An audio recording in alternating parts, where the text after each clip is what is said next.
Hindi Bible में से। मरकुस रचित सुसमाचार अध्याय 1 पद 9 से लेके 11। यह परमेश्वर का वचन है, लिखा हुआ है, उन दिनों में यीशु ने गलील के नासरत से आकर यरदन में यूहन्ना से बपतिस्मा लिया, और जब वह जल से निकलकर ऊपर आया तो तुरंत उसने आकाश को खुलते और आत्मा को कबूतर के समान अपने ऊपर उतरते देखा, और यह आकाशवाणी हुई, तू मेरा प्रिय पुत्र है, तुझसे मैं प्रसन्न हूं। यह परमेश्वर का वचन है, और क्या ही आनंद के विषय है कि हम लोग एक साथ विशेषकर सुसमाचार से अध्ययन कर रहे हैं।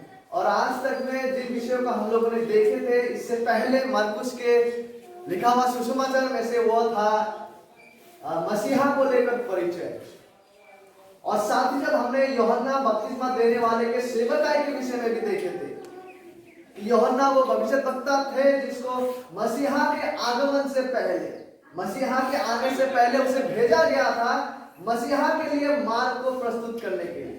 इन विषयों को हम लोग देख चुके हैं अब तक में, और आज जिस महत्वपूर्ण विषय को हम आज देखने जा रहे हैं मरकुस का पुस्तक में से, यहाँ हम इस विषय को देख पाएंगे कि आखिरकार आज जिस पदों का हम अध्ययन करने जा रहे हैं वहां पे मसीहा का परिचय हो चुका है, अब मसीहा यहाँ पे प्रवेश कर रहा है।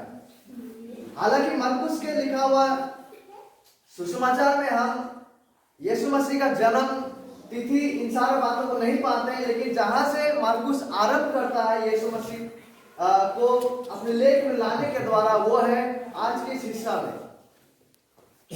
और आज के इस हिस्सा एक बहुत ही महत्वपूर्ण घटना है जहां से हम यीशु मसीह का प्रस्तुति को देख पाते हैं। और जिन जिन विषयों को आज हम यहाँ से देखने जा रहे हैं उनमें से एक मुख्य विषय, बुनियादी विषय यह है कि यहाँ प्रभु यीशु मसीह का बपतिस्मा, प्रभु यीशु मसीह का बपतिस्मा और उसका बपतिस्मा का महत्व और उसका बपतिस्मा का उद्देश्य को हम यहाँ से देखने जा रहे हैं। ठीक है, प्रभु यीशु मसीह का बपतिस्मा लेना यूहन्ना बपतिस्मा देने वाले से, यीशु मसीह का बपतिस्मा को हम यह देख पाते हैं, और साथ ही साथ उसका बपतिस्मा का महत्व कि क्यों यह महत्वपूर्ण था, और साथ ही साथ उसका बपतिस्मा का उद्देश्य कि क्यों करके यीशु मसीह को यह बपतिस्मा लेना पड़ा। जिनमें से 4 विषय को हम देखने जा रहे हैं, उनमें से सबसे पहले हम देखेंगे कि यहाँ आखिरकार यीशु मसीह का आगमन होता है और उसका बपतिस्मा होता है। वो बपतिस्मा को लेते हैं यूहन्ना बपतिस्मा देने वाले से। सबसे पहले इस विषय को हम देखने जा रहे हैं, और उसके बाद हम देखने जा रहे हैं इस बपतिस्मा का उद्देश्य कि क्यों कर उसने इस बपतिस्मा को लिया, जिसमें से हम इन विषयों को देखने जा रहे हैं कि सब धार्मिकता को पूरा करने के लिए उसने धार्मिकता को लिया। फिर हम यह भी देखने वाले हैं यहाँ पे से कि पवित्र आत्मा द्वारा अभिषेक किया जाने को दर्शाता है। उसका बपतिस्मा लेने का एक महान और महत्वपूर्ण उद्देश्य यह है ताकि वो पवित्र आत्मा के द्वारा अभिषेक किए जाए जिस कार्य को वो आगे करने जा रहे हैं। और साथ ही साथ यहाँ पे हम पिता परमेश्वर द्वारा यीशु मसीह को उस महान कार्य के लिए पिता परमेश्वर का जो समर्थन है, पिता परमेश्वर का जो अनुमोदन है, उसका जो अप्रूवल है, पिता परमेश्वर पुष्टि को करते हैं कि यीशु वाकई में कौन है। इस बातों को भी हम यहाँ देखने जा रहे हैं। तो आइए इन विषय को क्रम अनुसार देखते हैं। हम आरंभ करेंगे पद 9 से। लिखा हुआ है उन दिनों में, ठीक है, आरंभ इस रूप से होते हैं उन दिनों में। उन दिनों में मतलब किन दिनों में? यहाँ पे उन दिनों की बात किया जा रहा है जब यूहन्ना बपतिस्मा देने वाला का सेवकाई चल रहा था, और विशेषकर संभावित उसका जो 6 महीने का जो सेवकाई था, आखिरी जो 6 महीने का जो सेवकाई थे, संभावित उस और इशारा किया जा रहा है। यीशु मसीह का सेवकाई में आने से पहले का जो यूहन्ना का 6 महीने का आखिरी सेवकाई का दौरान था, बहुत संभावित ये उन दिनों की बात को यहाँ किया जा रहा है।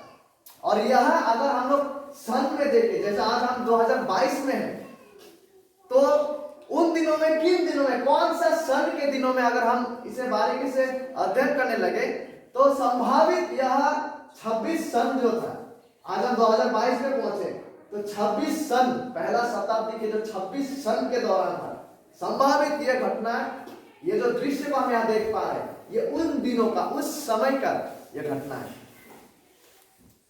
क्यों इन्हीं दिनों में? क्यों इन्हीं दिनों में? इसलिए इन्हीं दिनों में, इसलिए ये उसी निर्दिष्ट समय में घटा है, उन्हीं दिनों में, क्योंकि इस समय यीशु मसीह से पहले जिसको आना था, यीशु मसीह का मार्ग प्रस्तुत करने के लिए, यूहन्ना बपतिस्मा देने वाला यीशु मसीह के लिए मार्ग को प्रस्तुत कर रहा था। और सबसे महत्वपूर्ण ये क्यों निर्दिष्ट इन्हीं दिनों में घटा, यह इसलिए क्योंकि परमेश्वर की योजना के अनुसार इस घटना को उसी दिनों में, उसी समय में घटना था।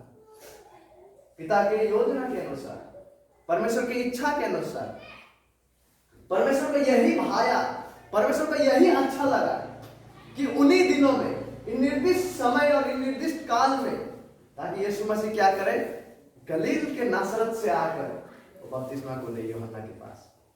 ठीक है, तो आगे हम देख पाते हैं कि यीशु ने गलील के नासरत से वो आकर, देखिए यीशु मसीह जब इस समय में, इस काल में, जब यीशु मसीह यूहन्ना के पास आते हैं बपतिस्मा लेने के लिए, तो हम देख पाते हैं, यदि हम दूसरा सुसमाचारों को पढ़े, जैसे कि लूका में, हम देख पाते हैं कि यीशु मसीह तब उम्र में कम से कम वो 30 साल का उम्र का था।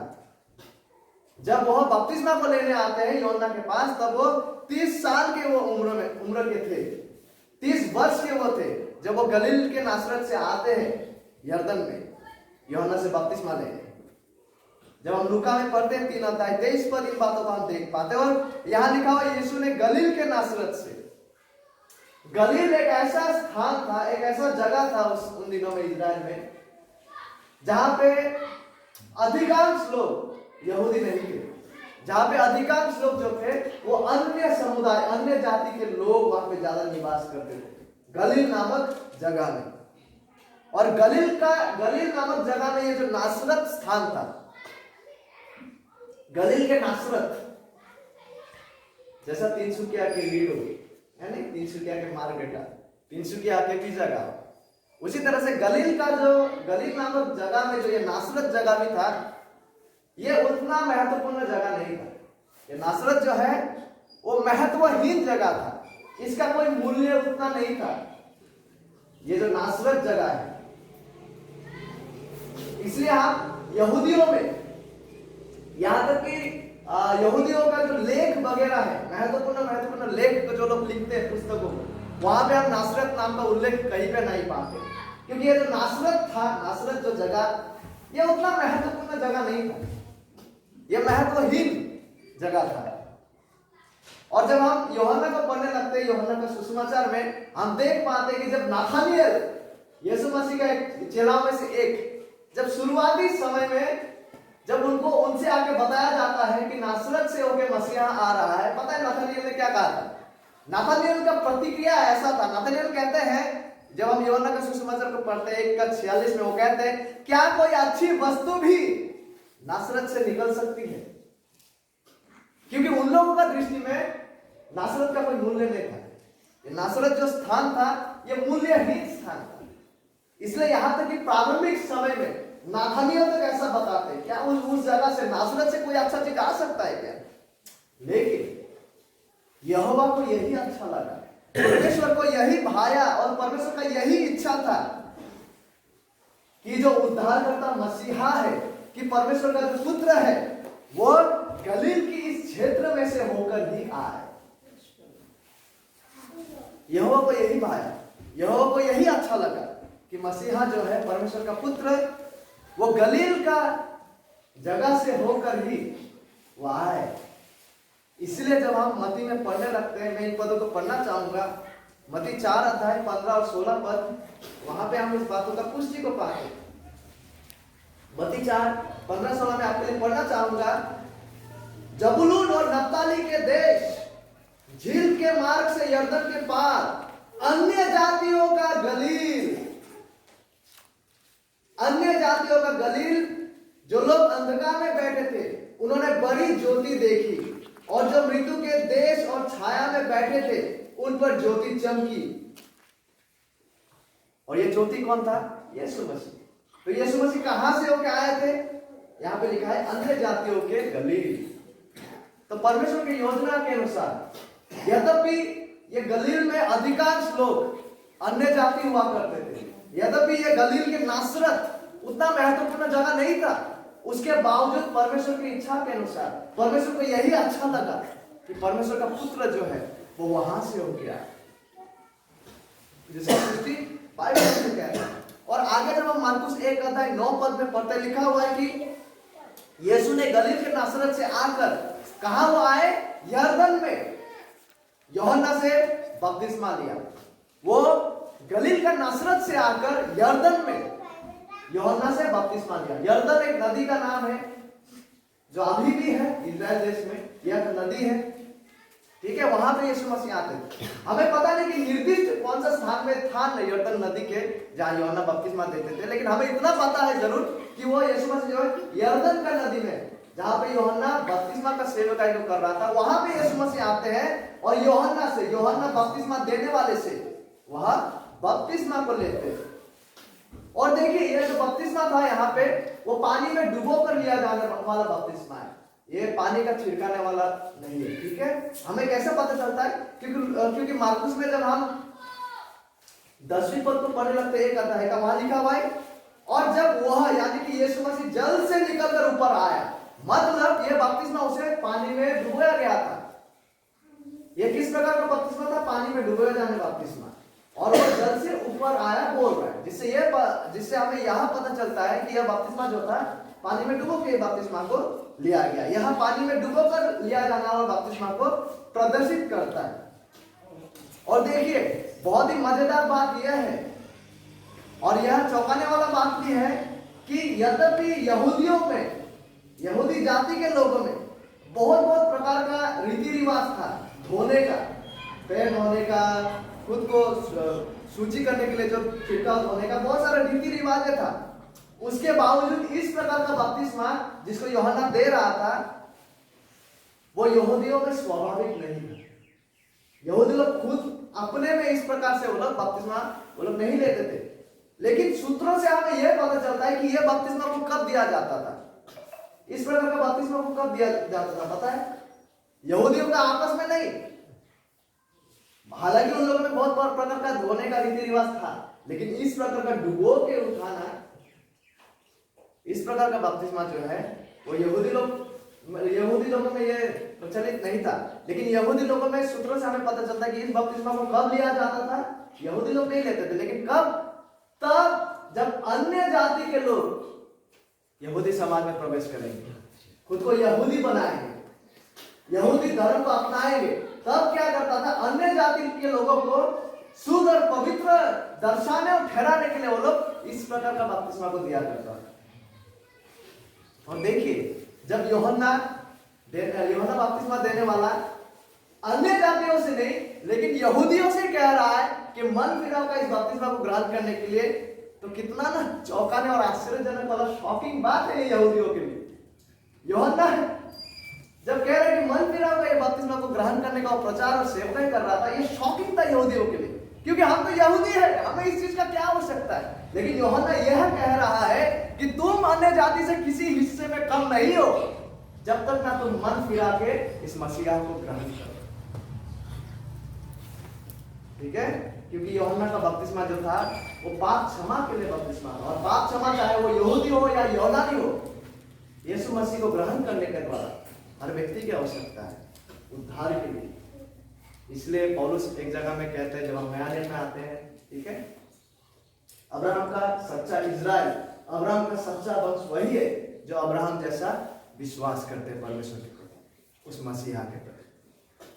लेकिन और एक मजेदार और सोचने वाला बात यह है, बहुत गंभीर बात यह है अभी, ठीक है, जब यूहन्ना बपतिस्मा देने वाला पाप क्षमा का बपतिस्मा को वो दे रहा था, मन फिराव का, तो फिर यीशु को क्यों आवश्यकता पड़ा इस बपतिस्मा को लेने? क्यों करके यीशु आया इस बपतिस्मा को लेने? क्यों यीशु मसीह को बपतिस्मा लेना पड़ा? क्योंकि यीशु मसीह तो निष्पाप था, निष्कलंक था। यदि नया नियम बाइबल से हमें कुछ पता चलता है यीशु के बारे में, तो यह है वो यह है कि यीशु मसीह पवित्र है, उनमें कोई पाप नहीं है, वो निष्पाप है, निष्कलंक परमेश्वर का वो मेमना है। देखिए, यीशु मसीह को बपतिस्मा इसलिए लेना नहीं पड़ा कि वो पापी था, ना ना, ठीक है। हमारा माइंड से ये बिल्कुल क्लियर होना चाहिए कि यीशु मसीह निष्पाप निष्कलंक है, उनमें कभी भी ना पाप थे ना कभी भी पाप होंगे। यीशु इसलिए नहीं लिया कि उसको क्षमा की आवश्यकता था, यीशु बपतिस्मा इसलिए नहीं लिया क्योंकि वो उसको मन फिराने की आवश्यकता था, ना। तो फिर क्यों कर उसने बपतिस्मा लिया? आइए इन बातों को जब हम सुसमाचार से पढ़ने लगते हैं, हालांकि मार्कुस में ये सारा बातें हम नहीं पाते क्योंकि मार्कुस तुरंत लिखते हैं अपना सुसमाचार का लेख को, जिसका हम कुछ देर में देखने जा रहे हैं।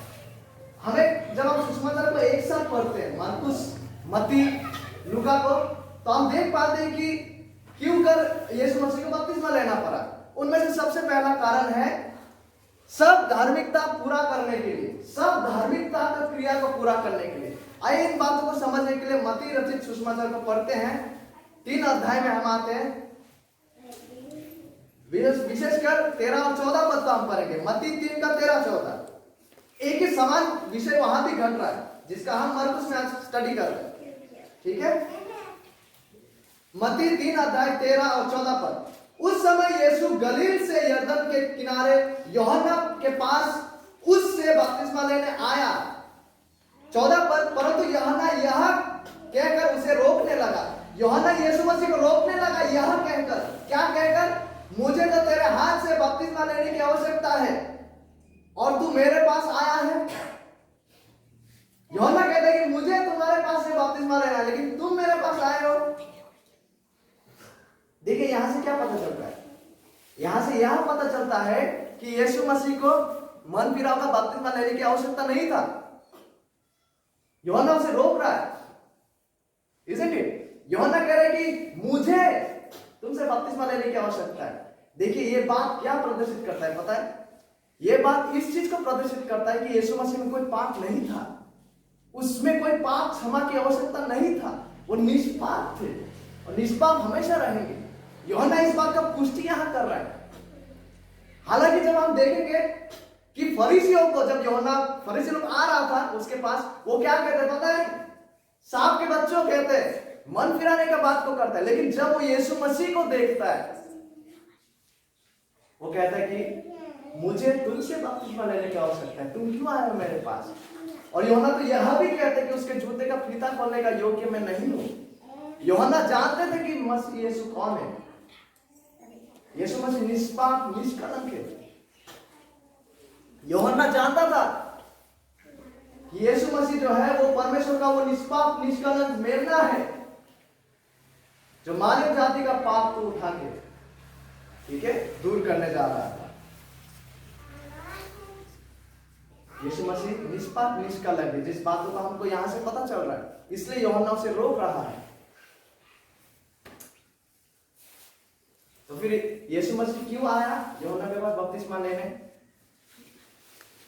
सारा सुसमाचार का जब हम पढ़ते हैं हम देख पाते हैं, मत्ती में ही जब हम पढ़ेंगे 3 का 15 में हम देख पाएंगे कि सब धार्मिकता को पूरा करने के लिए यीशु मसीह बपतिस्मा को लेते हैं। यीशु मसीह का बपतिस्मा लेने का उद्देश्य क्या था? सबसे पहले सब धार्मिकता को पूरा करने के लिए, ठीक है। यीशु मसीह क्यों कर निष्पाप होने के बावजूद, निष्कलंक होने के बावजूद, उसमें कोई पाप क्षमा और मन फिराव की आवश्यकता नहीं है, उसके बावजूद क्यों कर यीशु मसीह ने बपतिस्मा को लिया यूहन्ना बपतिस्मा देने वाले से? क्योंकि सबसे पहला सब धार्मिकता पूरा करने के लिए। और यीशु मसीह का बपतिस्मा लेने का और एक उद्देश्य क्या है? जब हम मार्कुस में लौट के आते हैं, और एक उद्देश्य यह है ताकि पवित्र आत्मा द्वारा अभिषेक किए जाने के लिए, जिस कार्य को वो अभी करने जा रहे हैं ईश्वर मनुष्य के रूप में। और तीसरा, इस बपतिस्मा का उद्देश्य यह है कि वहां पे हम पिता परमेश्वर का अनुमोदन, पिता परमेश्वर का अप्रूव, पिता परमेश्वर का सम्मति को देख पाते हैं यीशु मसीह के परिचय के प्रति, कि यीशु मसीह जो कार्य को अभी करने जा रहे हैं। तो सबसे पहले उद्देश्य क्या है यीशु मसीह का बपतिस्मा लेने के विषय में? वह सब धार्मिकता को पूरा करने के लिए। इसके लिए आइए मत्ती 3 अध्याय 15 पद को पढ़ते हैं। जब यूहन्ना यीशु मसीह को रोकने लगा, ठीक है, और यीशु मसीह से कहने लगा कि मुझे तुमसे बपतिस्मा लेने की आवश्यकता है, तो यीशु क्या उत्तर देते हैं? 15 पद 3 अध्याय मत्ती। यीशु ने उसको यह उत्तर दिया, अब तो ऐसे ही होने दे। यीशु मसीह कह रहा है कि अब तो ऐसे ही होने दे, क्योंकि हमें इसी रीति से सब धार्मिकता को पूरा करना उचित है। यीशु मसीह कह रहा है कि लेट इट बी, अब तो ऐसे ही होने दे, for it is fitting to fulfil all righteousness, ताकि इसी रीति से सब धार्मिकता का पूरा करना उचित है। यीशु मसीह यह जानता था कि यीशु मसीह निष्पाप है। यीशु मसीह यूहन्ना यीशु मसीह के निष्पापता को पहचान के उसे रोक रहा है कि no, don't be baptised by me. तो यीशु मसीह ने स्वीकारा कि वो निष्पाप है। He knew that. उन्होंने यूहन्ना का बात, जो यूहन्ना जिन विचारधाराओं में थे कि यीशु मसीह को बपतिस्मा की आवश्यकता नहीं है पाप क्षमा के लिए, यीशु मसीह ने इन बातों को स्वीकारा।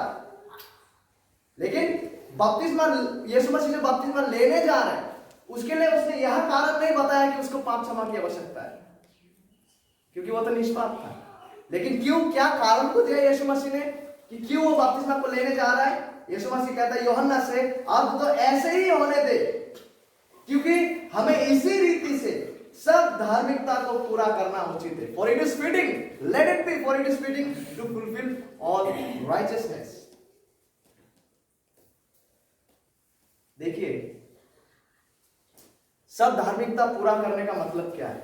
सब धार्मिकता पूरा करने का मतलब है कि परमेश्वर का दिया हुआ सारा आदेश, आज्ञाएं, व्यवस्था, इच्छाओं को पूरा करना। सब धार्मिकता पूरा करना मतलब पिता परमेश्वर का सारा जो व्यवस्था, विधि व्यवस्था था, पिता परमेश्वर का सारा इच्छा जो था, ठीक है, उसको पूरा करना है। क्योंकि धार्मिकता का मतलब है कि परमेश्वर के मान के अनुसार सिद्ध चलना, परमेश्वर के मानक के अनुसार चलना, जैसे यहोवा को भाता है उस रीति से चलना। तो यीशु मसीह जब यहाँ पे कह रहा है यूहन्ना से कि सब धार्मिकता को पूरा करना उचित है, इसका मतलब क्या है? इसका मतलब यह है कि यीशु मसीह परमेश्वर का हर इच्छा, हर आदेश, हर आज्ञा को पूरा करने जा रहा था। और यह परमेश्वर का इच्छा था। परमेश्वर का इच्छा क्या था? बहुत सारे व्यवस्थाओं में, बहुत सारे बातों में परमेश्वर का इच्छा यह भी था कि यूहन्ना जो है, यूहन्ना बपतिस्मा देने वाले, वो लोगों को बपतिस्मा दे। परमेश्वर का इच्छा क्या था? परमेश्वर का एक इच्छा यह भी था कि यूहन्ना बपतिस्मा देने वाले जो है, ताकि वो लोगों का बपतिस्मा को दे। और क्योंकि यह परमेश्वर का इच्छा था, यीशु मसीह ने अपने आप को पिता की इच्छा पर समर्पण किया। उसने भी एक मनुष्य होने के नाते बपतिस्मा को ग्रहण किया। इसलिए नहीं कि उसको पाप क्षमा की आवश्यकता था, बल्कि इसलिए कि वो पिता का हर इच्छा को पूरा करना चाहता, हर इच्छा को उसने पूरा किया। यीशु मसीह ने बपतिस्मा को लेने के द्वारा एक बहुत ही महत्वपूर्ण कार्य को भी उसने किया। सारा धार्मिकता पूरा करना तो है, जिसमें यह शामिल है कि पिता का हर इच्छा को पूरा करना, पिता का हर आज्ञाओं को पूरा करना, पिता का इच्छा का अधीन में खुद को रखना। जब पिता चाहता है कि यूहन्ना लोगों को बपतिस्मा दे, वो भी एक व्यक्ति होने के नाते, एक ईश्वर मनुष्य भी होने के नाते उसने भी इस बपतिस्मा को स्वीकार। इसके द्वारा यीशु मसीह क्या कर रहे थे पता है? इसके द्वारा यीशु मसीह क्या कर रहे थे, ये बहुत ही महत्वपूर्ण है। इसके द्वारा यीशु मसीह अपने आप को, ठीक है, इसके द्वारा यीशु मसीह अपने आप को उसके अपने लोगों के साथ चिन्हित कर रहा था। यीशु मसीह अपने आप को उसके लोगों के साथ वो चिन्हित कर रहा था। हम समझ रहे हैं? यीशु मसीह अपने आप को लोगों के साथ, ताकि वो भी लोगों के साथ पहचाना जाए, अपने लोगों के साथ, ताकि यीशु मसीह अपने लोगों के साथ पहचाना जाए। वो अपने आप को अपने लोगों के साथ चिन्हित कर रहा था। लेकिन कैसे? देखिए, ये बहुत ही महत्वपूर्ण है। यीशु मसीह जब बपतिस्मा को लेते हैं, पिता की इच्छा के अनुसार, पिता की इच्छा के अधीन सारा धार्मिकता, यानी कि सारा आदेशों का वो पालन कर रहा था। और साथ ही साथ इस आदेश को पालन करने में यीशु मसीह क्या कर रहा था? वो अपने आप को अपने लोगों के साथ वो चिन्हित कर रहा था। कैसे? मुख्य रूप से दो प्रकार से। वो अपने लोगों के साथ किस तरह से चिन्हित कर रहा था कि उद्धार के लिए जो सारा धार्मिकता का आवश्यकता था, उद्धार के लिए जो सारा पवित्रता का आवश्यकता था, यीशु मसीह के लोगों के लिए, जो लोग यीशु मसीह को विश्वास करने जा रहे हैं, यीशु मसीह उन लोगों के तरफ से उसने वो सारा क्रिया को पूरा किया। ठीक है, परमेश्वर के राज्य में प्रवेश के लिए, स्वर्ग राज्य में प्रवेश के लिए जो सिद्ध धार्मिकता का आवश्यकता था, जो सिद्ध पवित्रता का आवश्यकता था, यीशु मसीह ने उनके लोगों के तरफ से, जो यीशु मसीह में विश्वास करने जा रहा है, जो यीशु मसीह में विश्वास करे हैं, करते हैं, विश्वास में बने रहेंगे, उन लोगों के लिए जो धार्मिकता का जरूरत था, यीशु मसीह ने उनके तरफ से उस धार्मिकता को हासिल किया। वह यीशु मसीह उनके लोगों के साथ पहचाना गया। यीशु मसीह उनके अपने लोगों के साथ यहाँ पे चिन्हित हो रहा था जब वो बपतिस्मा को ले रहा था। उसके अपने लिए नहीं, लेकिन हर वो व्यक्ति के लिए जो उस पर विश्वास करते हैं, करे हैं और करेंगे। और दूसरा, यीशु मसीह इस प्रकार से अपने लोगों के साथ चिन्हित किया गया ताकि पापों का जो मजदूरी है, मृत्यु, पापों का मजदूरी जो है मृत्यु है, अनंत मृत्यु, परमेश्वर से, परमेश्वर का अनुग्रह से, परमेश्वर का प्रेम से अलग किया जाकर जब किसी व्यक्ति को अनंत काल के लिए, ठीक है, नरक में डाला जाएगा, वो द्वितीय अनंत मृत्यु है। तो पाप का जो मजदूरी है, यीशु मसीह अपने लोगों के साथ इस तरह से पहचाना, वो चिन्हित कर रहा था अपने आप को कि उद्धार के लिए जो धार्मिकता का आवश्यकता था उसको उसने उसके लोगों के लिए उसने हासिल किया। इस प्रकार से वो पहचाना जा रहा था अपने लोगों के लिए। और साथ ही साथ केवल उतना ही नहीं, लेकिन पापों का जो प्रायश्चित का आवश्यकता था, पापों का मजदूरी जो मृत्यु था, यीशु मसीह ने अपने लोगों के लिए, अपने लोगों के तरफ से उस मृत्यु को मरते। ठीक है, पापों का खिलाफ, पापों का जो मजदूरी है मृत्यु, यीशु मसीह अपने लोगों के लिए इस तरह से वो पहचाना गया अपने लोगों से कि अपने लोगों के तरफ से, अपने लोगों की ओर से, ना ही केवल उसने उद्धार के लिए धार्मिकता को हासिल किया, इन लोगों का पाप का जो मजदूरी है उसको भी यीशु मसीह ने उसको भी यीशु ने अपने ऊपर ले लिया। इसलिए जब हम कुरिन्थियों में पढ़ते हैं, हम देख पाते हैं वह जो पाप से अज्ञात था, वह जो पाप से अज्ञात था, पाप से अनजान था, यानी कि यीशु मसीह, उसे पाप ठहराया गया, उसे पाप ठहराया गया ताकि उसमें से होकर प्रत्येक विश्वासी लोग, हम, ताकि परमेश्वर की धार्मिकता बन जाए। तो यीशु मसीह जब बपतिस्मा को ले रहा था, उसका पहला उद्देश्य हम देख पाते कि सब धार्मिकता को पूरा करने के लिए यीशु मसीह पिता का हर इच्छाओं को पालन कर रहे थे। और उनमें से एक यह भी था कि बपतिस्मा लेने का जो पिता का आदेश था उसे भी वो पूरा करते, अपने लिए नहीं, लेकिन हर वो व्यक्ति के लिए जो यीशु में विश्वास करते हैं, करेंगे, उन लोगों की ओर से यीशु मसीह जो है सिद्ध क्रिया को कर रहे थे, सिद्ध धार्मिकता को वो पूरा कर रहा था। वो अपने आप को अपने लोगों के साथ वो अपने आप को चिन्हित कर रहा था इस प्रकार से कि सारा जो धार्मिकता का आवश्यकता था यीशु मसीह ने उसके लोगों के लिए उसे प्रदान किया, हासिल किया।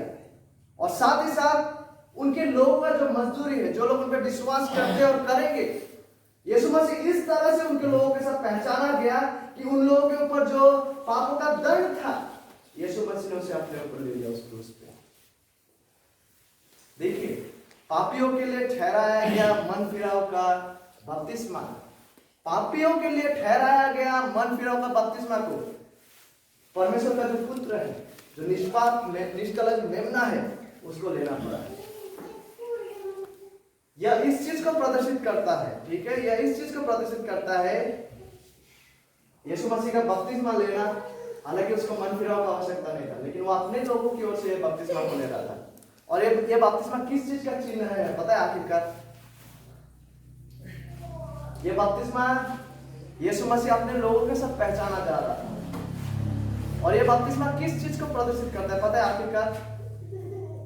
ये इस चीज को प्रदर्शित करता है, ये इस चीज को दिखाता है, इस चीज को सामने लाता है कि आखिरकार यीशु मसीह आगे जाकर जिस मृत्यु को मरने जा रहा था,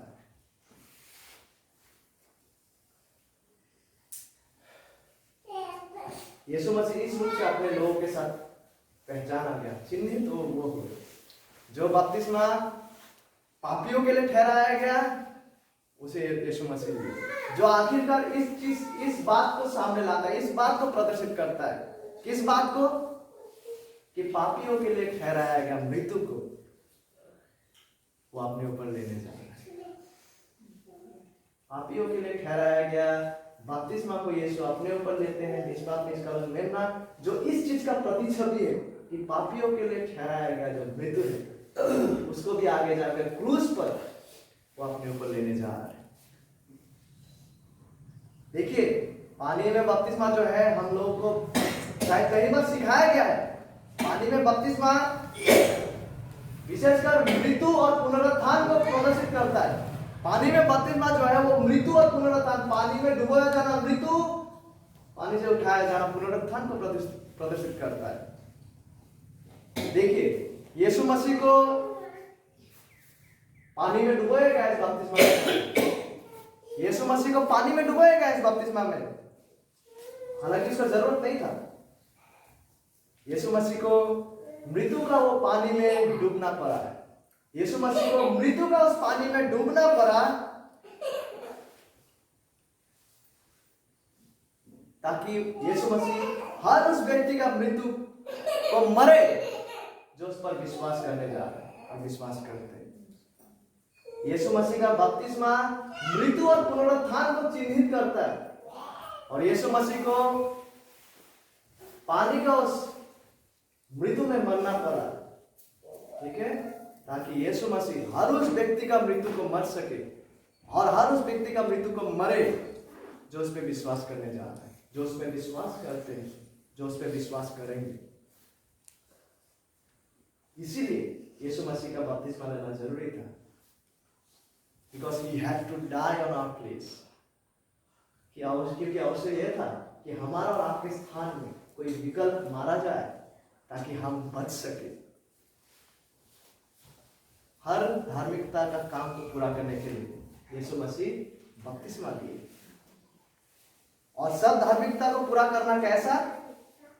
वो इस रीति से था, इस रीति से प्रतिफलित होने जा रहा था, इस रीति से वो क्रियाशील होने जा रहा था ताकि जो कोई यीशु मसीह में विश्वास करे उन लोगों के साथ यीशु पहचाना जा रहा था।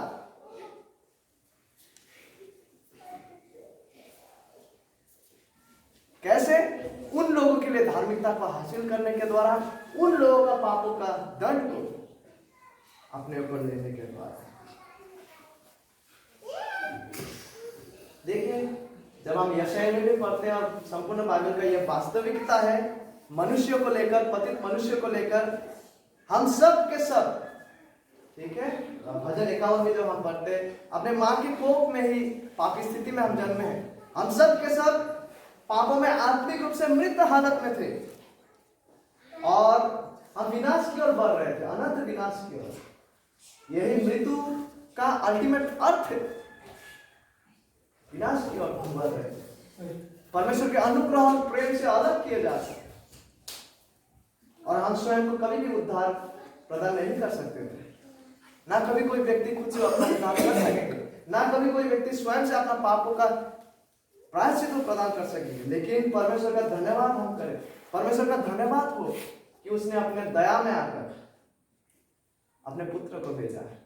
परमेश्वर का पुत्र मनुष्य का पुत्र बना है ताकि मनुष्य का पुत्र उसमें विश्वास के द्वारा परमेश्वर का पुत्र बन सके।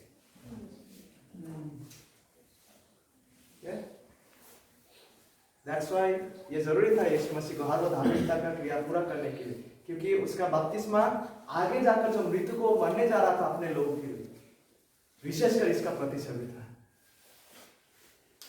तो मरकुस में लौट के आते हैं और दूसरा कारण को देखते हैं, दूसरा उद्देश्य को हम देखते हैं कि यीशु मसीह का बपतिस्मा का दूसरा उद्देश्य यह था कि यह जो हो रहा था, यहां हम पवित्र आत्मा द्वारा यीशु मसीह को अभिषेक किया जाने को हम देख पाते हैं कि पवित्र आत्मा जो था वो यीशु मसीह को, देहधारित ईश्वर मनुष्य जो यीशु मसीह था, उसको अभिषेक कर रहा था, एनॉइंट कर रहा था उनके सेवकाई के लिए। क्योंकि 30 साल का उम्र से ही यीशु मसीह जो है अल्टीमेटली वो सेवकाई में प्रवेश करते इस दिन के बाद ही, वो फुल टाइम सेवाकार्य में प्रवेश करते हैं। और जिस दिन से ऐसा होने जा रहा था जहां यीशु कहते हैं कि मनुष्य का पुत्र के लिए सर धरने का जगह नहीं है, मतलब वो अभी संपूर्ण रूप से सेवाकार्य में समर्पित होने जा रहा था। वो शायद ही ना के बराबर अपने घर में प्रवेश करने वाला था। कभी वो ओलिव का उसमें गतसमनी का बगीचा में रहा करता था, कभी लाजर का घर में बेतनी में, मार्था मरी के घर में रहा करेंगे। इसी रूप से उसका जीवन अभी कटने जा रहा था, क्योंकि वो संपूर्ण रूप से अभी सेवाकार्य में जुड़ने वाला था। इसलिए पवित्र आत्मा द्वारा अभिषेक किया गया वो इस दिन, पवित्र आत्मा द्वारा सामर्थ्य को प्रदान किया गया उस सेवाकार्य को, उस कार्य को करने के लिए।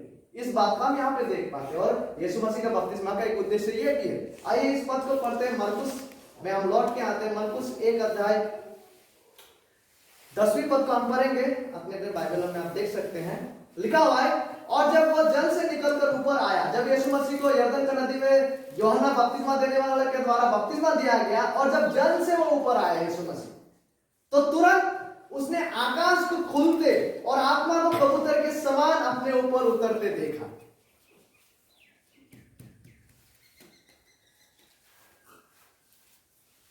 और यह जो आज यीशु मसीह का बपतिस्मा का जो घटना जिसका हम अध्ययन कर रहे हैं, ये एक प्रकार से और भी बहुत महत्वपूर्ण इसलिए है क्योंकि परमेश्वर का त्रिएक परमेश्वर का ट्रिनिटी का सच्चाई को हम यह देख पाते हैं। जिस बात का स्पष्ट उल्लेख को हम पुरातन नियम में नहीं देख पाते, लेकिन यहाँ पे जब यीशु मसीह बपतिस्मा ले रहा होता है, यहाँ पे आप स्पष्ट रूप से बाइबल का परमेश्वर 3 व्यक्ति है, उसके बावजूद वे एक है, इस सच्चाई को हम यहाँ देख पाते हैं। ठीक है, और यहाँ पे पवित्र आत्मा द्वारा यीशु मसीह अभिषेक किए जा रहे हैं। पवित्र आत्मा द्वारा यीशु मसीह अभिषेक किया जा रहा है। मजेदार बात यह है यहाँ पे कि 10 पद में देखिए, गौर कीजिए। और जब वो जल से निकलकर ऊपर आया, इसके बारे में कुछ देर पहले भी बताया था कि यहाँ बपतिस्मा जो है पानी में डुबोने को दर्शाते हैं, इसलिए वो जल से ऊपर आया। उसके बाद लिखा है, तो तुरंत मार्कुस जब लिख रहा है इन बातों का जो वर्णन कर रहा है, मार्कुस कहता है तुरंत, और इस बात को 40 बार से अधिक बार वो अपने लेख में इस्तेमाल करते हैं। किस शब्द को? इमीडिएटली शब्द को, तुरंत शब्द को। मरकुस जो है अपने लेख में, मरकुस रचित सुसमाचार में 40 बार से भी अधिक बार इस शब्द का इस्तेमाल करते हैं, तुरंत शब्द का।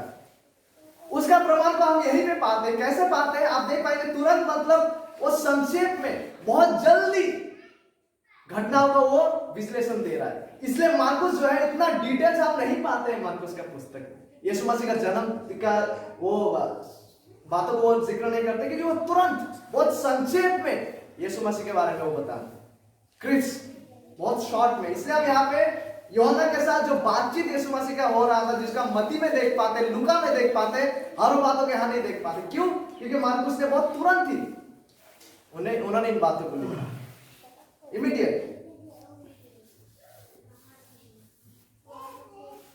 और देखिए यहाँ पे तुरंत क्या हुआ, उसने यानी यीशु मसीह ने आकाश को खुलते और आत्मा को कबूतर के समान अपने ऊपर उतरते देखा। तुरंत उस यीशु मसीह ने इन बातों को देखा। लेकिन पवित्र आत्मा को उतरते हुए इस रूप में केवल यीशु मसीह ने नहीं देखा, हालांकि यहाँ पे निर्दिष्ट रूप से यीशु मसीह को केंद्र दिया जा रहा है, लेकिन दूसरा सुसमाचार को जब हम पढ़ते हैं, इसको यूहन्ना भी देख पाते हैं और इसका गवाह दूसरे लोग भी होते जो वहां पे उस समय मौजूद थे। यीशु मसीह ने पवित्र आत्मा को कबूतर के समान, लाइक डव, अपने ऊपर उतरते देखा। बाइबल के त्रिएक परमेश्वर पिता, पुत्र, पवित्र आत्मा जो है, त्रिएक परमेश्वर के तीसरे व्यक्ति यानी कि पवित्र आत्मा जो है यहाँ पे यीशु मसीह के ऊपर कबूतर के समान वो उतरते। ये किस चीज का व्याख्या ये दे रहा है, किस चीज को प्रदर्शित कर रहा है यहाँ पे? कबूतर के न्याय उतरना पवित्र आत्मा का, यानी कि त्रिएक परमेश्वर का तीसरा व्यक्ति यहाँ पे कबूतर के न्याय उतर रहा है। मतलब पवित्र आत्मा जो है वो अनुग्रहपूर्ण तरीके से, अनुग्रह के साथ, जेंटल तरीके से, नम्र तरीके से यीशु मसीह के ऊपर आते हैं, यीशु मसीह को अभिषेक करने के लिए। यीशु मसीह को सामर्थ प्रदान करने के लिए, ठीक है। इसलिए पवित्र आत्मा जो है यीशु मसीह के ऊपर इस रूप से आ रहे हैं। ईश्वर मनुष्य यीशु मसीह के ऊपर कबूतर के न्याय आना मतलब नम्रता पूर्वक, प्रेम पूर्वक, दयापूर्ण रीति से वो यीशु मसीह के ऊपर आते हैं। यह यीशु मसीह को अभिषेक करना, यीशु मसीह को सामर्थ प्रदान करना को दर्शाते हैं यीशु मसीह के सेवकाई के लिए। इन बातों का पुष्टि कुछ देर बाद हम लोग करेंगे, लेकिन कुछ बातों को यहाँ से स्पष्ट करना चाहूंगा। उनमें से सबसे पहला यह है कि कुछ शिक्षा है, ऐसा है गलत शिक्षा, जहां पे लोग कहते हैं कि यीशु मसीह जो है वो केवल एक मनुष्य था, केवल एक इंसान था, वो परमेश्वर नहीं था। कुछ लोग कहते हैं कि यीशु मसीह एक सृष्टि था। सृष्टि मतलब यीशु मसीह हम लोग जैसा उसको सृष्टि किया गया, मतलब वो अनंत नहीं है, इटर्नल नहीं है। लेकिन जिस दिन उसका बपतिस्मा होता है उस दिन से उसका परमेश्वर का दर्जा दिया जाता है, ऐसा कुछ लोग कहते हैं, लेकिन वो सच नहीं है। यीशु मसीह अनंत काल से ही अपने होने में, अपने प्रकृति में वह जो है वो परमेश्वर रहेंगे और हमेशा परमेश्वर रहेंगे। आदि में वचन था, वचन परमेश्वर के साथ था और वचन परमेश्वर था। Yesterday, today and forever Jesus is the same। आज, कल और हमेशा यीशु मसीह एक ही है, यानी कि उसके प्रकृति में वो हमेशा से ही परमेश्वर रहे, ठीक है। इसलिए जब पवित्र आत्मा के यीशु मसीह के ऊपर इस तरह से आना, मतलब यह नहीं है कि उस दिन से वो परमेश्वर बन रहा है, कि उस दिन से उसको परमेश्वर का दर्जा दिया जा रहा है, नहीं। वो हमेशा से अपने प्रकृति में यीशु है वो परमेश्वर रहे।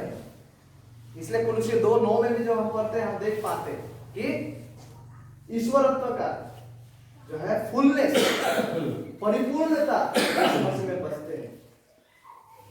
और यीशु मसीह का देह धारण के समय यीशु मसीह जब मनुष्य बन के आया, तब यीशु मसीह मनुष्य रूप को धारण किया।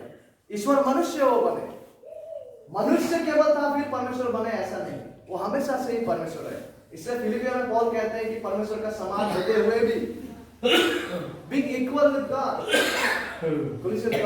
फिलिपियों 2 में जब हम पढ़ते हैं, परमेश्वर का समान होते हुए भी उसने अपने आप को परमेश्वर का समान ना समझा, वरन नम्र दीन होकर वो एक मनुष्य बना। तो यह सच्चाई है। सच्चाई यह नहीं है कि यीशु मसीह पहले केवल एक आदमी था, उसमें कोई परमेश्वर का प्रकृति नहीं था, फिर बपतिस्मा का समय से वो परमेश्वर का दर्जा उसको दिया गया, ये नहीं है। वो आदि से ही वो अपने प्रकृति में परमेश्वर रहे, लेकिन देह धारण के समय से उस प्रकृति ने मनुष्य देह के साथ निष्पाप रीति से एक हुई, यूनाइट हुई, ठीक है। Jesus has always been God. कोई ऐसा क्षण नहीं था, ना कभी होगा, जब यीशु मसीह एक पल के लिए परमेश्वर नहीं था। और यहाँ देखिए, और एक चीज से भी हमें यहाँ सतर्क होना है और सावधान रहना है, और वो यह है कि जब यहाँ लिखा गया है कि पवित्र आत्मा को कबूतर के समान अपने ऊपर उतरते देखा, इसका मतलब यह भी नहीं है कि पवित्र आत्मा एक कबूतर है। इसका मतलब हमें सावधान रहना है, क्योंकि कबूतर एक सृष्टि क्या चीज है, और ऐसा सोचना कि अनंत काल से पवित्र आत्मा जो है वो कबूतर ही रहे हैं, ये कहीं ना कहीं गलत फहमी को उत्पन्न करेगा, ठीक है। इसलिए हमें इससे भी थोड़ा सावधान रहना है, क्योंकि यहाँ पे लिखा है कि यहाँ पे लिखा हुआ है कि पवित्र आत्मा को कबूतर के समान अपने ऊपर उतरते देखा। पवित्र आत्मा को कबूतर बन के उतरते हुए देखा नहीं कहा, कबूतर के समान, लाइक डव, कबूतर के समान। जैसा, इसका मतलब यह है कि जैसे कबूतर को जब हम उतरते देखते हैं जेंटलनेस के साथ, नम्रता के साथ, उसी रूप से जो है पवित्र आत्मा यीशु मसीह के ऊपर आया, वैसे ही इन जेंटलनेस, नम्रता पूर्वक, अनुग्रह में वो यीशु मसीह के ऊपर आया। और यहां से महत्वपूर्ण बात यह है कि ना ही केवल पवित्र आत्मा कैसे आया वो महत्वपूर्ण है, लेकिन उससे भी अधिक महत्वपूर्ण बात यह है कि पवित्र आत्मा क्यों आया इस रूप से। और वो यह है कि यीशु मसीह को, ईश्वर मनुष्य यीशु मसीह को अभिषेक करने के लिए, उसे सामर्थ प्रदान करने के लिए, यीशु मसीह के सेवकाई के लिए, to empower him, to anoint him. क्योंकि यीशु मसीह शब्द का मतलब ही है अभिषिक्त जन। anointed one।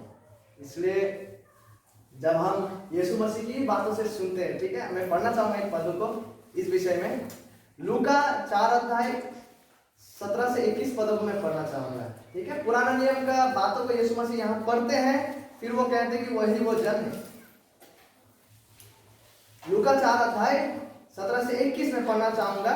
लिखा हुआ है, यशायाह भविष्यद्वक्ता की पुस्तक उसे दी गई, यानी कि यीशु मसीह को दी गई, और उसने पुस्तक खोलकर, यीशु मसीह ने पुस्तक खोलकर वो जगह निकाली जहां यह लिखा था। कौन सा, क्या बातें लिखा था?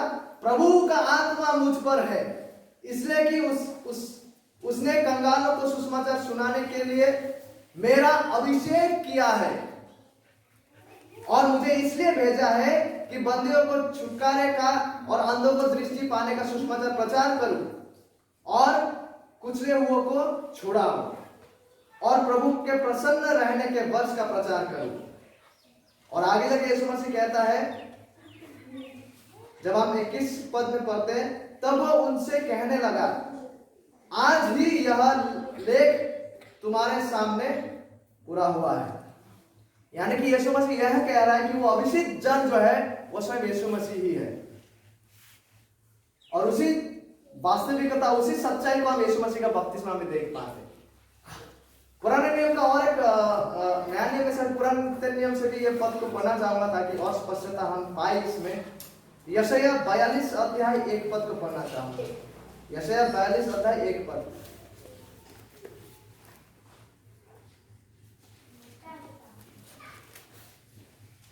लिखा हुआ है, मेरे दास को देखो जिसे मैं संभाले हूं, मेरे चुने हुए को जिससे मेरा जी प्रसन्न है। मैंने उस पर अपना आत्मा रखा है, वह जाति जाति के लिए न्याय प्रकट करेगा। तो यहाँ पे परमेश्वर ठहरा रहा है। पुरातन नियम में ही बहुत सालों पहले ही परमेश्वर ने यह बता दिया था कि परमेश्वर का जो सेवक होंगे उसके ऊपर परमेश्वर का आत्मा जो है वो रहेंगे, और जिसका पुष्टि को यीशु मसीह नया नियम में करते हैं कि यीशु मसीह ही वो अभिषिक्त जन है जिसका प्रतिज्ञा पुराने नियम में किया गया था। वो मसीहा जिसके ऊपर पवित्र आत्मा आने वाला था उसे अभिषेक करने के लिए, विशेषकर उसके बपतिस्मा के समय से। तो यहाँ पे जब पवित्र आत्मा इस रूप से यीशु मसीह के ऊपर आता है, यह यीशु मसीह को पवित्र आत्मा के द्वारा अभिषेक किया जाना, सामर्थ प्रदान किया जाना को दर्शाता है। वो यीशु मसीह जिसके ऊपर पवित्र आत्मा का इस तरह का आना, इस तरह का अभिषेक किया जाने का प्रतिज्ञा को बहुत पुराने समय से इस शास्त्र में बताया गया है।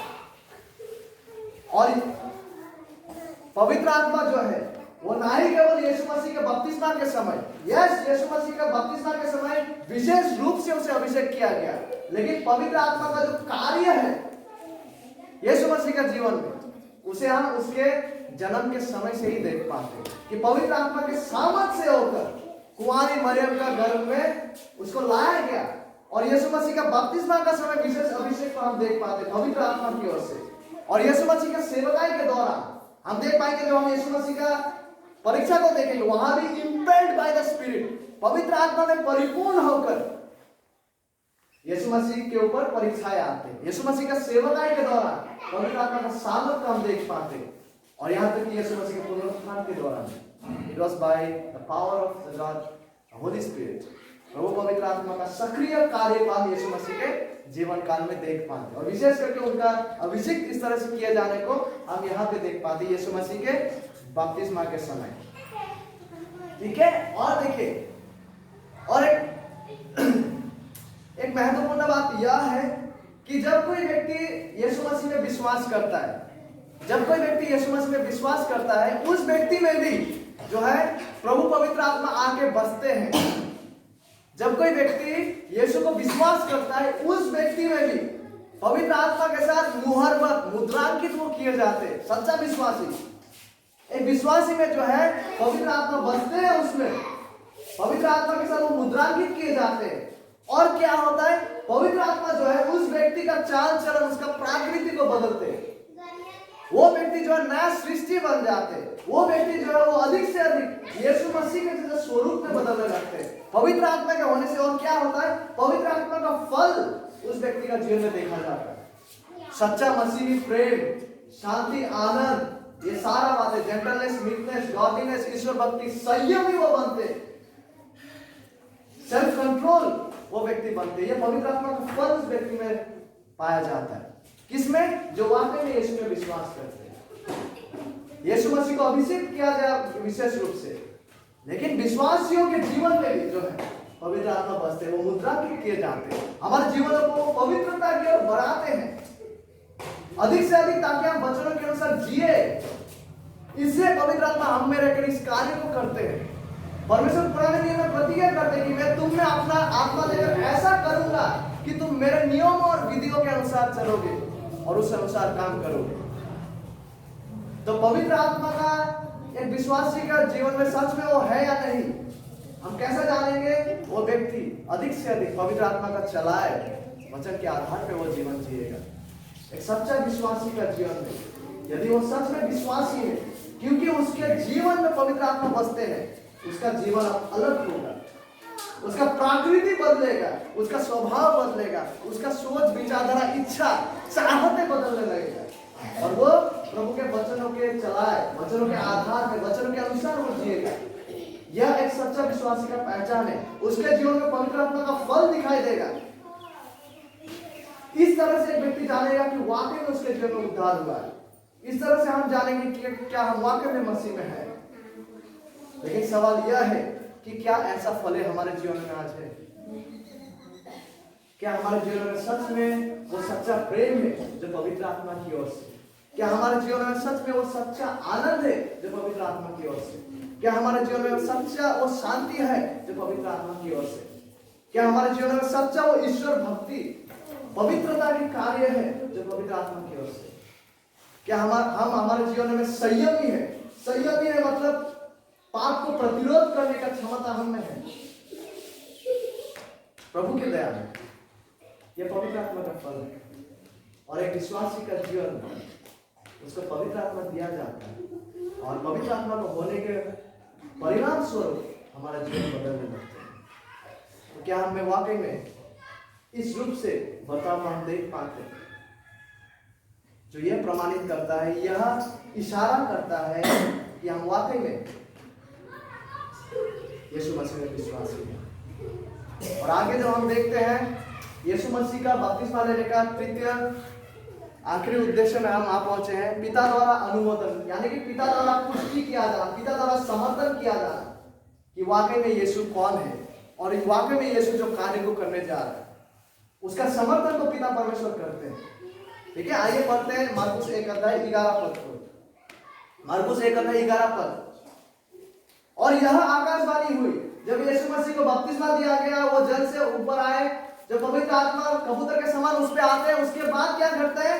यह आकाशवाणी होता है। आकाशवाणी मतलब ऐसा आवाज, शब्द आने लगते हैं स्वर्ग से। और क्या है वो आवाज? पिता कहते हैं तू मेरा प्रिय पुत्र है। यीशु मसीह की ओर संबोधित करते हुए, यीशु मसीह की ओर इशारा करते हुए, यीशु मसीह की ओर ताकते हुए कहा जा रहा है कि तू मेरा प्रिय पुत्र है, तुझसे मैं प्रसन्न हूं, तुझसे मैं अति प्रसन्न हूं। होने से बेहतर होगा वेल प्लीज्ड। पिता जो है वो यीशु मसीह के जीवन से अति प्रसन्न था, अति प्रसन्न है, अति प्रसन्न रहेगा। यहाँ पे हम फिर एक बार त्रिएक परमेश्वर का तीनों व्यक्तियों को मौजूद देख पाते हैं। पुत्र परमेश्वर जो है यीशु मसीह वहां पे जो बपतिस्मा को ले रहे, पवित्र आत्मा जो है वो कबूतर के न्याय यीशु के ऊपर आए, और पिता परमेश्वर जो है उनका आवाज आकाशवाणी को हम यहाँ पे सुन पाते हैं। त्रिएक परमेश्वर को हम एक साथ यहाँ देख पाते हैं। यीशु मसीह का सेवकाई से पहले इस तरह से यीशु मसीह को अभिषेक करने के लिए, इस तरह से यीशु मसीह को नियुक्त करने के लिए डिवाइन ईश्वरीय मौजूदगी को हम यहाँ देख पाते हैं। त्रिएक परमेश्वर वहां शामिल है और एन अमेजिंग पिक्चर। देखिए बहुत सारे लोग यीशु मसीह का गवाह बने, यीशु मसीह आने से पहले, यीशु मसीह के आने के बाद भी। बहुत सारे लोग यहाँ की यूहन्ना बपतिस्मा देता, यिर्मयाह, प्रेरित लोग यीशु मसीह का गवाह बने, यीशु मसीह का साक्षी बने, यीशु मसीह के बारे में उन लोगों ने बातें की। लेकिन जिस तरह से पिता परमेश्वर ने यीशु मसीह का साक्षी को यहाँ दे रहा है, ये सबसे महत्वपूर्ण है। जिस तरह से पिता यीशु मसीह का साक्षी को यहाँ दे रहा है, यीशु मसीह का बारे में जिस तरह से वो परिचय को दे रहा है, यीशु मसीह को जिस तरह से अनुमोदन वो दे रहा है, यीशु मसीह का पुष्टि और अप्रूवल जिस तरह से पिता परमेश्वर यहाँ कह रहा है, वो बाकी सबों का साक्षियों से सबसे श्रेष्ठ है।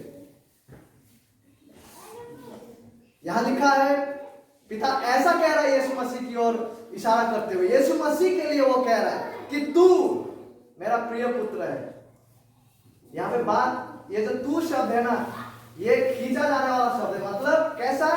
तू और केवल तू, इस बात को ये चिन्हित करता है। तू जो शब्द है इसका मतलब है केवल और केवल तू। पिता यीशु मसीह को कह रहा है कि तू, यानी कि केवल तू, और हमेशा से केवल तू मेरा प्रिय पुत्र है। यीशु मसीह अनंत काल पहले से ही पिता के साथ उसके सारे प्राकृति और गुणों में एक है, लेकिन देह धारण के समय से वो विशेष रूप से परमेश्वर पुत्र जो है वो देहधारित होने के द्वारा इस रूप से वो चिन्हित किया गया, जिस पर जो है ईश्वर मनुष्य बनने के बाद भी पिता जो है अति प्रसन्न है। पिता परमेश्वर जो है वो यीशु मसीह का जीवन से अति प्रसन्न है। और ये जो गवाह है ये सबसे महत्वपूर्ण है। क्यों महत्वपूर्ण है? कुछ समय में हम लोग देखने जा रहे हैं। ये बहुत ही महत्वपूर्ण है। देखिएगा जिस तरह से ये बातें यहां हो रहा है, पिता यीशु मसीह के बारे में गवाह दे रहा है, यीशु मसीह का समर्थन वो करते हुए कह रहा है कि यीशु मसीह के पिता जो है अति प्रसन्न है, वेल प्लीज्ड। मतलब किसी का जीवन से आनंदित होना, किसी का जीवन से संतुष्ट होना, किसी का जीवन को देखकर सच में उसके जीवन के द्वारा प्रसन्न होना, अति प्रसन्न होना को दर्शा रहे हैं यहां पे। एदन का बगीचा में, ठीक है, शुरू में जाते एदन का बगीचा में आदम और हवा इस मान में कभी नहीं आ सके। वो व्यर्थ ठहरे, पाप किए, और उस समय के बाद से जितने लोग आते गए वो पाप में जिए, पाप में गिरे। बहुत सारे लोग, अधिकांश लोग पाप में जिए, कुछ लोग थे पाप में गिरे, और पाप इसी तरह से मनुष्य के बीच में, मनुष्य के जीवन में इसी तरह से पाप प्रतिफलित होते गए। लेकिन वो घड़ी, वो क्षण जब आता है जब परमेश्वर का पुत्र मनुष्य का पुत्र बनकर यहाँ पे बपतिस्मा ले रहा होता है, ये ऐसा क्षण है जब पिता जब स्वर्ग से पृथ्वी की ओर ताकता है, वो किसी का जीवन को देख के पहली बार कह रहा है, आई एम वेल प्लीज्ड, मैं अति प्रसन्न हूं। क्योंकि उस समय पिता जो है सिद्ध धार्मिकता को देख पा रहा था, निष्पाप जीवन को देख पा रहा था, सिद्ध पवित्रता को देख पा रहा था। पिता यहाँ पे अपने पुत्र का पहचान के साथ साथ उसके पुत्र का सेवकाय वो समर्थन वो कर रहा है, उसका सेवकाय का पुष्टि को वो कर रहा है। सचमुच पिता परमेश्वर जो है वो यीशु मसीह का जीवन से वो संतुष्ट थे, यीशु मसीह का जीवन से वो प्रसन्न थे। यीशु मसीह ने अपने जीवन काल में उसने सिद्ध जीवन को उन्होंने जिए। उन्होंने पिता को उस तरह से प्रेम किया जैसा कभी कोई नहीं किया। जैसा बाइबल, जैसा परमेश्वर का मान है, जिस तरह से पिता को प्रेम किया जाना चाहिए परमेश्वर को, तो आपका सारा सामा, सारा मन, तन मन धन देकर, with all your mind, with all your heart, with all your strength, with all your soul, परमेश्वर से प्रेम करने का बात किया जा रहा है। इस तरह का सिद्ध प्रेम यीशु मसीह का जीवन में था। जिस तरह का जीवन एक व्यक्ति को चलना था, हम लोग व्यर्थ हुए, लेकिन यीशु मसीह का जीवन हमेशा से ही पिता के मान के अनुसार है। पिता अति प्रसन्न हुआ यीशु मसीह के जीवन को देखकर, वो धार्मिक जीवन को देखकर, वो निष्पाप जीवन को देखकर, वो सिद्ध जीवन को देखकर। ना ही केवल यीशु मसीह के जीवन को देखकर पिता संतुष्ट हुआ, पिता को भाया, पिता प्रसन्न हुआ, लेकिन साथ ही साथ जब यीशु मसीह आत्म बलिदान या मृत्यु को मर रहा था क्रूस पर, यहोवा को यही भाया। It pleased the Lord to crush him. यहोवा को यही भाया उस समय भी कि यीशु मसीह को पूछ ले, जब यीशु मसीह अपने आप को पापों के लिए वो निष्पाप, निष्कलंक मेमने के रूप में अपना बलिदान को चढ़ा रहे हैं।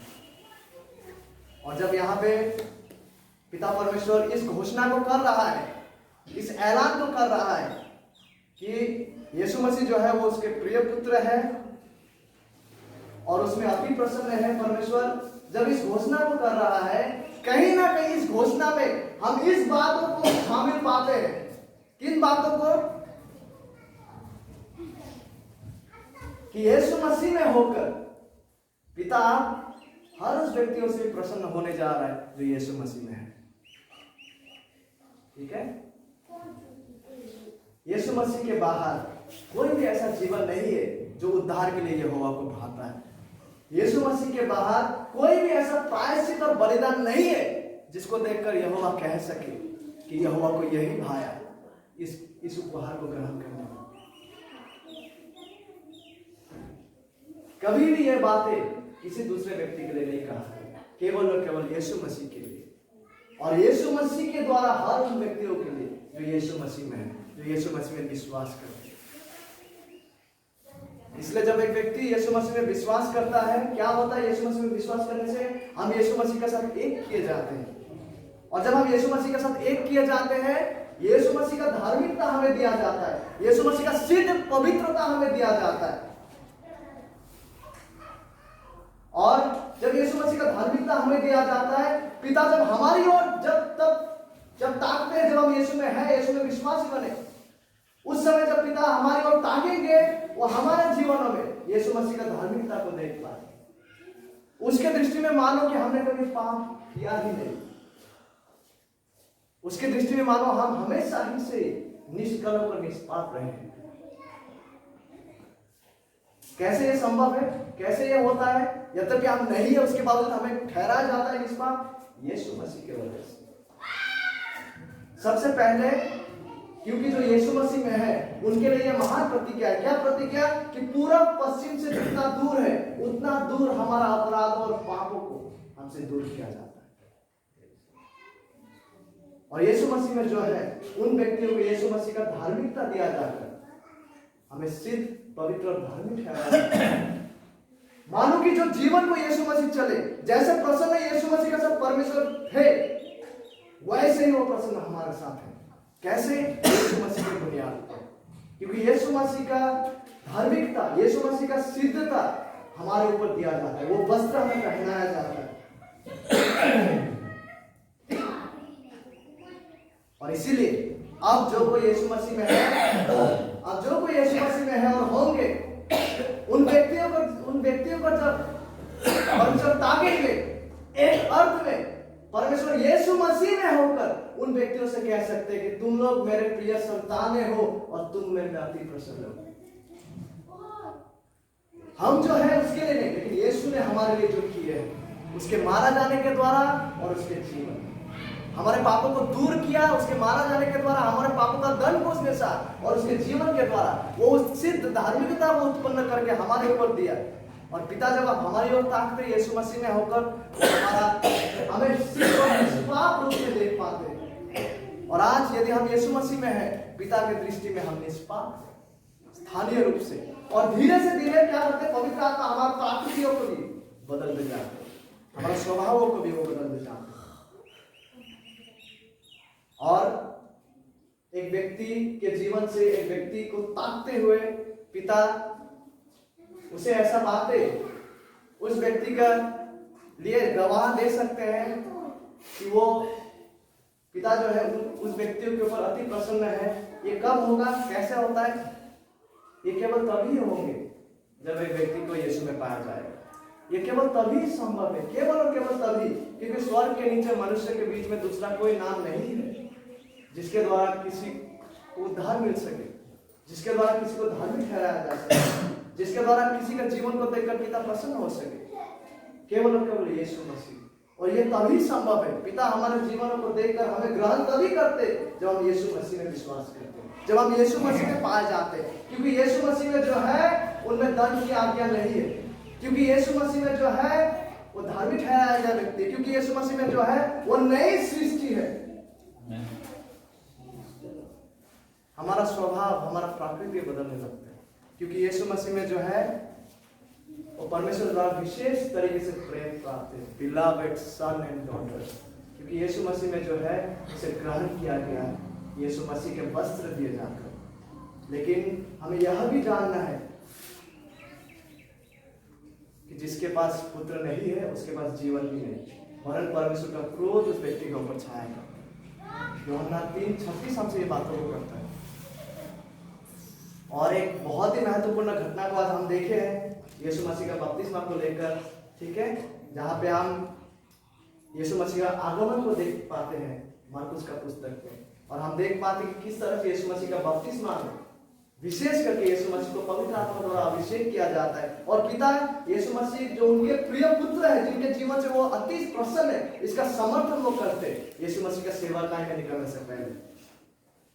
और इस तरह का अभिषेक उसको किया जा रहा है, इस तरह से उसका समर्थन किया जा रहा है, इस तरह से उसको पुष्टि किया जा रहा है, अप्रूव किया जा रहा है, अनुमोदन किया जा रहा है इस क्षण में, बपतिस्मा का क्षण। और यहाँ के बाद से आखिरकार यीशु मसीह जो है और पीछे नहीं मुड़ने वाला था, सीधा वो यरूशलेम की ओर उस क्रूस पे मारा जाने वाला था, मानव जाति के पापों के लिए।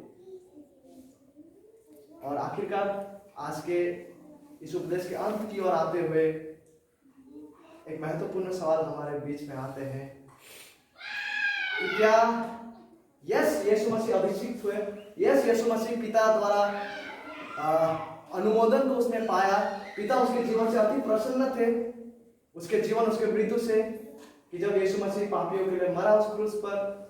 लेकिन सवाल यह है कि क्या हम यीशु मसीह में सच्चा विश्वास किए हैं अपने पापों की क्षमा के लिए?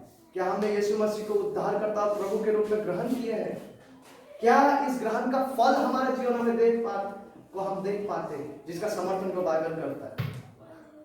यदि हम आज तक अभी तक यीशु मसीह में नहीं आए हैं सच्चा विश्वास के द्वारा, पाप से मन फेरने के द्वारा, तो मैं आपसे अनुरोध करना चाहूंगा कि आज ही आप उनके पास आए, यीशु मसीह के पास, विलंब ना करें। आज ही आप यीशु मसीह के पास आए, उनमें विश्वास करें। और हमें से जो लोग कहेंगे कि हमने तो विश्वास किए हैं, तो हमसे भी एक सवाल बनता है कि क्या हम हमारे जीवनों को पवित्र आत्मा के अधीन में रखकर अपने जीवन को चला रहे हैं? क्या हम पवित्र आत्मा के द्वारा उनके वचनों से होकर नियंत्रित किए जा रहे हैं हमारा जीवन?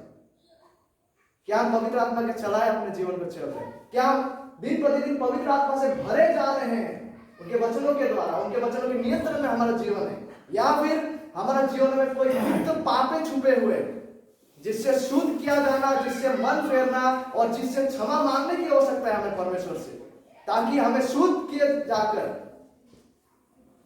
हम पवित्र आत्मा से भरे जा सके। बहुत आइए हम प्रार्थना